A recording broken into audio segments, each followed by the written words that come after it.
राम राम मित्रों।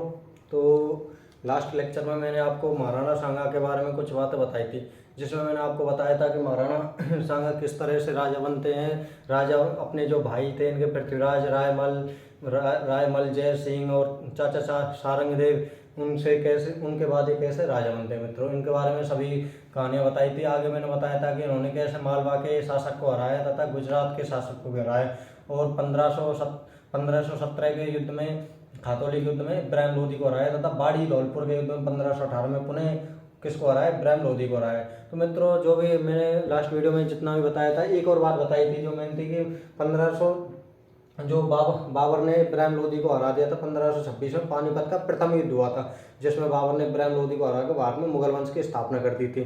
तो आगे आगे हम देख लेते हैं मित्रों इनके बारे में, क्या क्या इनके कारण रहे। मित्रों, मैंने एक बात और बताई थी आपको कि महाराणा जो सांगा थे उनके बाबर ने इनके ऊपर आक्रमण क्यों किया, ये कारण बताए थे। कारण बताने के बाद आगे हम देखते हैं इनके युद्ध कौन कौन से होते हैं। तो मित्रों, सबसे पहले युद्ध हम अपन इनके युद्ध के बारे में देखते हैं, बयाना का युद्ध। बयाना का युद्ध, बयाना का युद्ध मित्रों हो कब रहा है, 16 फरवरी 1528, 16 फरवरी 1528 को बयाना का युद्ध हो रहा है। बयाना कहाँ पे मित्रों, बयाना है भरतपुर। बयाना का युद्ध हो रहा है। युद्ध में होता क्या है, बाबर सांगा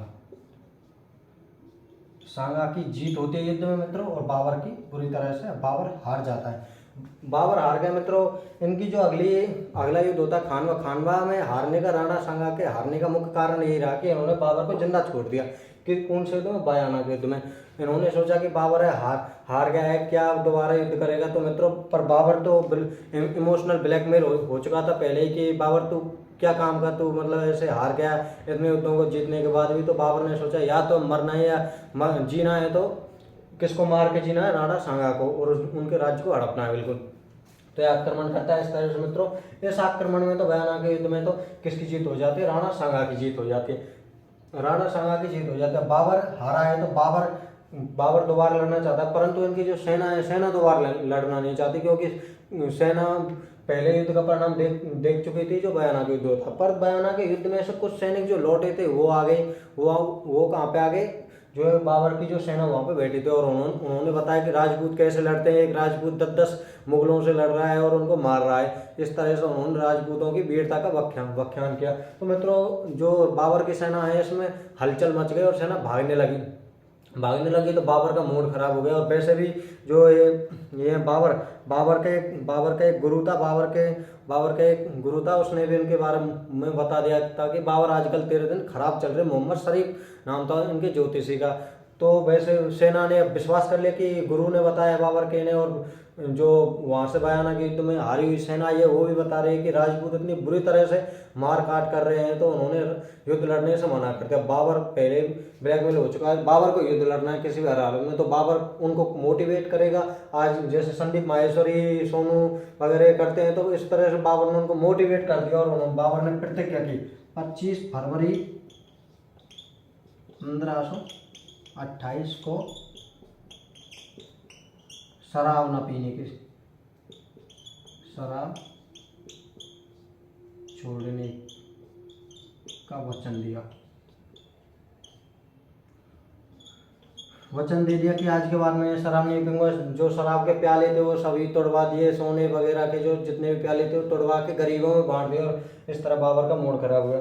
इन्होंने मुख्य कहा, इन्होंने जिहाद का नारा दिया मित्रों। धर्म उसमें युद्ध में इन्होंने कहा ये धर्म की लड़ाई है। और एक जो मुस्लिम व्यापारी होते थे उन पर कर लगता था, तमगा नामक एक चुंगी करता, वो उसको हटा दिया। उन्होंने कहा आज से कोई मुस्लिम व्यापारियों पर कर नहीं होगा, ये आज से लड़ाई है मेरी लड़ाई नहीं बल्कि धर्म की लड़ाई। इस तरह मित्रों उन्होंने उनको मोटिवेट कर दिया। और सेना जब बात आती है धर्म पे बात आती है तो सेना लड़ने को तत्पर हो गई मित्रों। उन्होंने कहा अब तो अगला युद्ध का परिणाम ही देखना है। तो मित्रों, अगला युद्ध होता है कब, उसके बारे में देख लेते हैं। खानवा का युद्ध है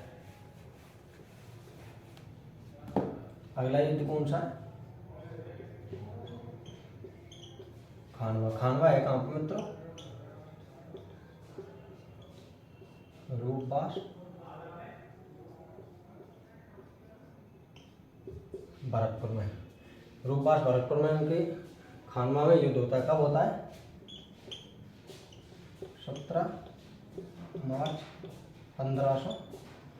17 मार्च 1528 को खानवा में बाबर का युद्ध होता है। इस युद्ध में होता क्या मित्रों, राणा सांगा की हार हो जाती है तथा बाबर की जीत हो जाती है। हार के कई कारण रहे जिनको मैं आगे आपको एक एक करके बताऊंगा। पहले बता देता हूँ, जो बाबर की सेना है वो आगरा से आती है। आगरा से सीकर की ओर प्रस्थान करते तथा 4 दिन आगरा रुकने के बाद यहाँ पे आ जाते। कहाँ पे आ जाती है मित्रों? अपने रूपबास में यहाँ पे आ जाती है, रूपबास भयाना में, खानवा नामक स्थान पे। जो राणा सांगा की सेना है, राणा सांगा की सेना आ रही है भुसावर के रास्ते, भुसावर वाला जो रास्ता है उससे टेढ़े मेढ़े रास्तों से होती हुई 13 मार्च 1528 को कहाँ पहुँच गई? खानवा पहुँच गए मित्रों। तो 4 दिन बाद युद्ध होता है मित्रों। युद्ध की शुरुआत कैसे होती है? सुबह युद्ध की शुरुआत होती है मित्रों 17 मार्च 1528 को।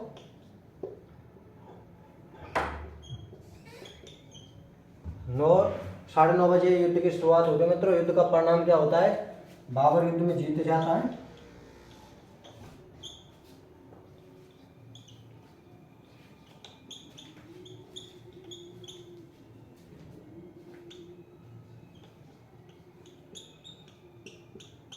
बाबर युद्ध में जीत जाता है। तो मित्रों, राणा सांगा की हार के कारण क्या क्या रहे, उन कारणों को देखते हैं मित्रों। एक तो इनकी जो ये थे, मैंने आपको बताया, इन्होंने जिहाद का नारा दिया। बाबर ने तमगा नामक कर हटा दिया तथा शराब छोड़ने की प्रतिज्ञा ली। इस तरह इन्होंने मोटिवेट किया। दूसरे, इनकी जो मुगलों ने एक तुगलक नामक एक पद्धति का उपयोग किया जिसमें तोप के द्वारा लड़ाई लड़ी गई मित्रों। और राजपूत थे, और इनकी लड़ने की टेक्निक थी जो मुगलों की अलग थी, राजपूतों की अलग थी। मुगलों की टेक्निक क्या थी मित्रों? मुगलों की टेक्निक थी रिजर्व सेना प्रणाली, और राजपूतों की धक्का मार। रिजर्व सेना प्रणाली में क्या होता है मित्रों? जैसे कि एक अपनी जितनी भी सेना है, सेना को 4 भागों में बांट दिया जाता है। 4 भागों में बांट दिया। 4 भागों में एक जो सेना की टुकड़ी है उसको युद्ध लड़ने के लिए भेज दिया। अब वो युद्ध लड़ रही है मित्रों, सेना से युद्ध लड़ रही है, राजपूत सेना से हो गया जैसे 1 घंटे बाद जो अगली टुकड़ी है उसको पीछे भेज दिया जाता है तथा 3 टुकड़ी, जैसे 4 थी तो 3 पीछे बची हुई है, उनमें से एक को आगे भेज दिया जाता है। तो ऐसे मतलब रेस्ट दे के अगली टुकड़ियों को भेज दिया जाता है। और राजपूत कैसे लड़ते हैं? राजपूत मित्रों ऐसे कि एक के पीछे एक लगे, 100 बंदे लगे हैं उनके पीछे, फिर लाइन लगी हुई है, 100 ऐसे खड़े हैं, और वो एक दूसरे को पीछे से धक्का मारते हैं। इस तरह वो युद्ध लड़ते हैं। एक तो ये कारण रहा। दूसरे, जो राणा सांगा की सेना थी वो, उसमें मुख्यतः मतलब जातीय सेना ज़्यादा थी। जातीय सेना मतलब अपने अपने जो, जैसे राजपूत, जाट, गुर्जर, यादव वगैरह, ऐसी जो अपनी जो सेना थी वो अपने मतलब जो जातीय सरदार की ज़्यादा मान रही थी। राणा सांगा का नामात्र का कंट्रोल था उनके ऊपर कि राणा सांगा के नामात्र की बात मान रहे थे। ज़्यादा बात किसकी मान रहे थे? अपने राजपूत सरदार, अपना जो जातीय सरदार था उसकी बात मान रहे थे मित्रों। इसका परिणाम ये हुआ कि सेना पे कंट्रोल नहीं हो सका तथा राणा सांगा युद्ध में हार जाते हैं।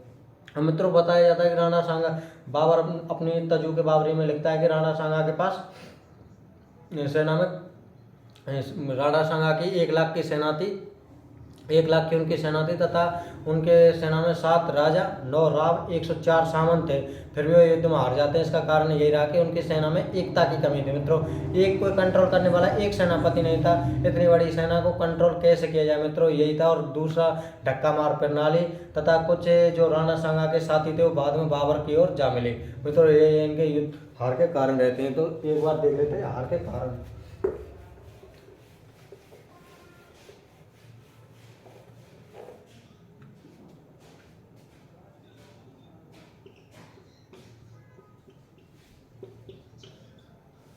हार के कारण,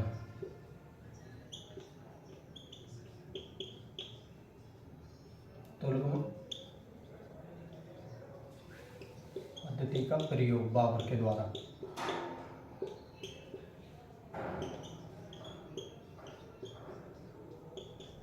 बाबर के द्वारा तुगलक पद्धति का प्रयोग। मुगल रिजर्व सेना प्रणाली।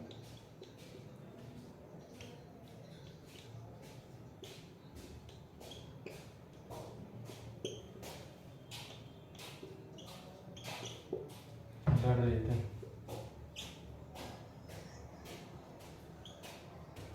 राजपूत धक्का मार प्रणाली पर लड़ रहे थे। आगे देख लेना, धक्का मार प्रणाली पर लड़ रहे थे। सेना में एकता की कमी।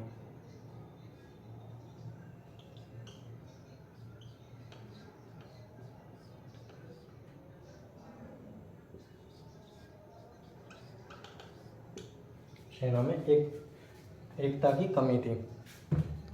आगे हम देखते हैं।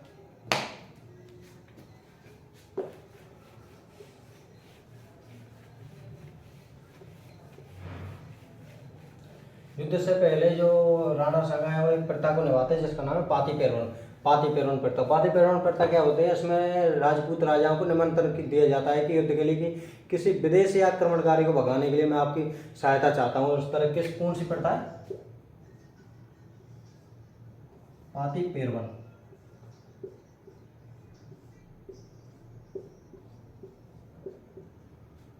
पाती पेरवन प्रथा। इसके तहत 7 राजा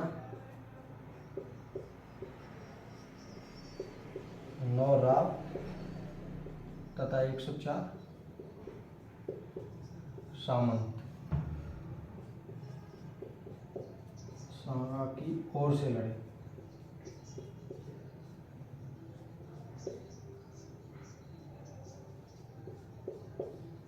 सांगा की ओर से लड़े, जिनमें जैसे अपन देखते हैं कि जो मैंने बताया आमेर का पृथ्वीराज बीकानेर का कल्याण और जोधपुर का मालदेव, वो गंगा का पुत्र मालदेव तथा बीरमदेव मेड़तिया, ऐसे जो राजा हुए। ईडर का भारमल, ऐसे बहुत राजा थे जिन्होंने युद्ध में भाग लिया।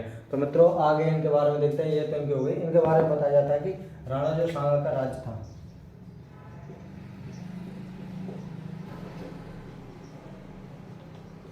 दस करोड़ की आमदनी का राज्य था इनका।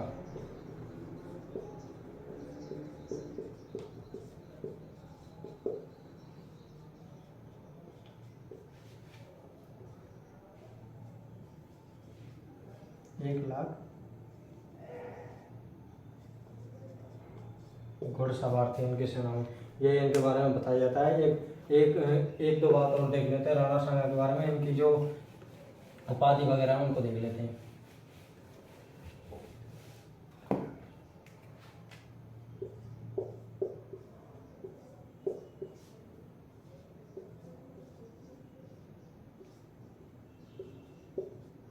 हिंदूपथ तथा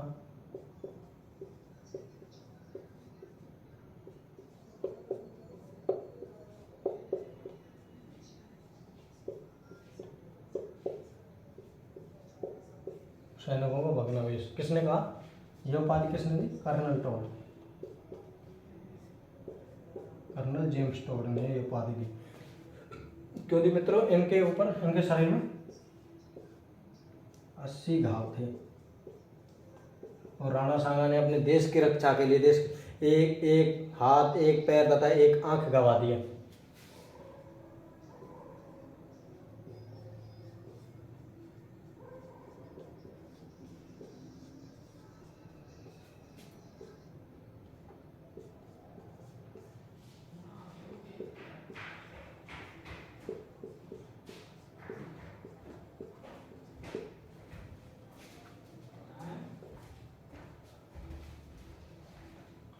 एक हाथ गंवा दिया।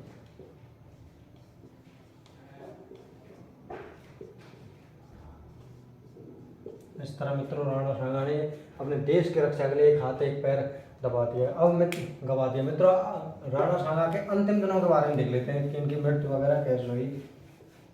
तो मित्रों राणा सांगा है वो खानवा के युद्ध हार चुके हैं और खानवा के युद्ध में घायल होने के बाद इनको लाया जाता है बसवा दौसा में। जैसे इनको होश आता है तो राणा सांगा एक ही बात पे अड़े रहते हैं कि मैं चित्तौड़ जब जाऊंगा जब मैं बाबर को हरा दूंगा तथा अपना राज्य पुनः प्राप्त कर लूंगा। इस युद्ध में लड़ जाते हैं। परंतु इनके जो सामंत थे उनको पता था अगर दोबारा युद्ध हुआ तो राज्य की स्थिति और भी गंभीर हो सकती है, इसलिए उन्होंने युद्ध करने से मना किया। पर बाबर मानने वाले नहीं थे। बाबर ने कहा तो अगला युद्ध होगा ही। और बाबर इस तरह दोबारा युद्ध करने के लिए चले जाते हैं। दोबारा युद्ध करने के लिए जाते हैं तो चंदेरी नामक एक स्थान है, चंदेरी का युद्ध होता है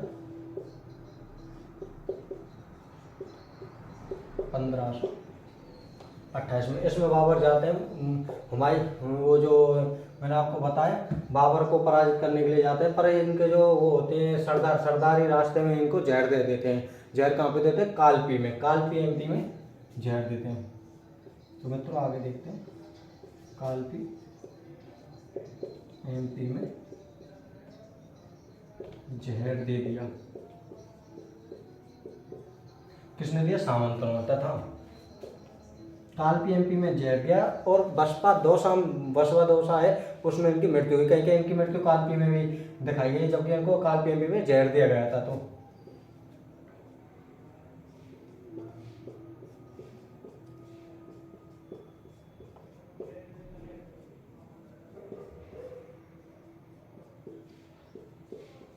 अब जो मृत्यु की बात है, इनको कालपी एमपी में जहर, और ये बात अलग अलग पुस्तकों में अलग अलग मिलेगी। तो आपको मित्रों जो राजस्थान के इतिहास के नाम से गोपीनाथ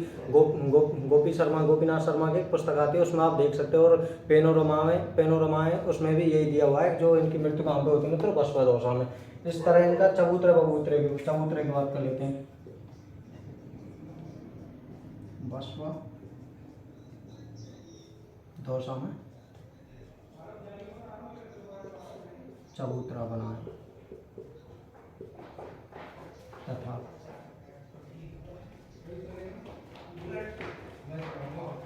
अंतिम संस्कार मांडलगढ़ भीलवाड़ा।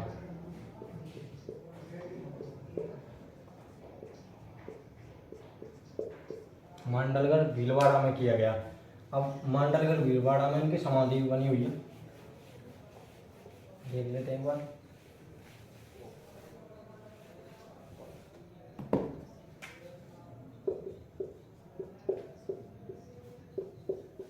मांडलगढ़ भीलवाड़ा में इनकी 8 खम्भों की छतरी।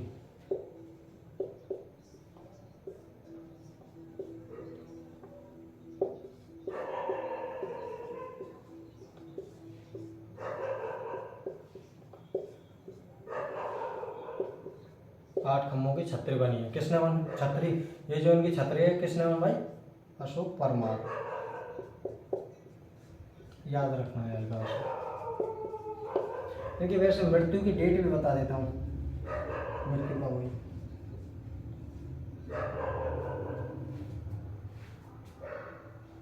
इनकी मृत्यु 30 जनवरी 1528।